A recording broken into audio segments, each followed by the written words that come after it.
আমার স্কিনের ফিনিশিং কিন্তু একদম বিবি একটা ফিনিশের মতন, বাট আমি অনলি 2টা প্রোডাক্ট ইউজ করেছি।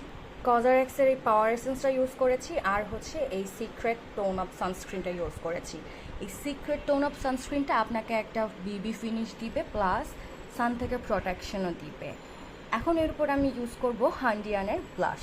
এবার আমি এটার উপরে ইউজ করব হান্ডিয়ানের এই কিউট একটা কালার, শেড নাম্বার 1 লাভ কেক।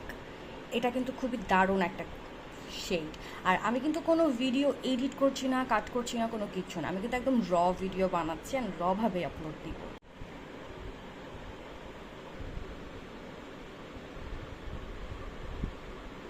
একটু ওয়েট বিউটি ব্লেন্ডার দিয়েই আমি এটাকে করছি, কোনো অসুবিধা নাই।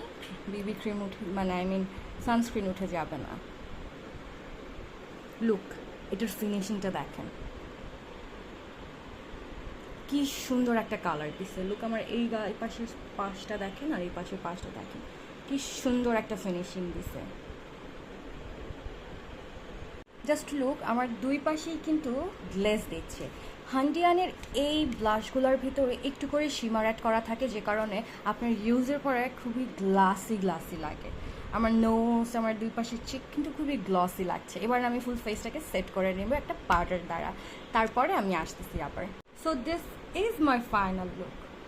একটা সানস্ক্রিন যেটা আপনাকে বিবি এফেক্ট দিচ্ছে, সান থেকে প্রোটেকশন দিচ্ছে, সেই একটা সানস্ক্রিন দিয়ে আপনি এরকম সুন্দর একটা এভরিডে লুক করতে পারেন। অ্যান্ড একটা ব্লাশ যেটা আপনাকে এরকম একটা সুন্দর এফেক্ট দিবে, সুন্দর একটা চিক দিবে, যা আপনার এভরিডের জন্য একদম পারফেক্ট হয়ে থাকবে।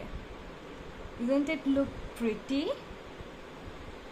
আমি জাস্ট এক্সট্রাভাবে করেছি, শুধুমাত্র চোখের উপরে একটু আই শ্যাডো দিয়েছি অ্যান্ড হচ্ছে মাস্কারা দিয়ে দিয়েছি। এটাও একটা ওয়াটারপ্রুফ লং লাস্টিং মাস্কারা। এটা হচ্ছে এমিলির মাস্কারা, যেটা আপনাকে 100% লং লাস্টিং দিবে অ্যান্ড এরকম সুন্দর একটা ভলিউম দিবে। সো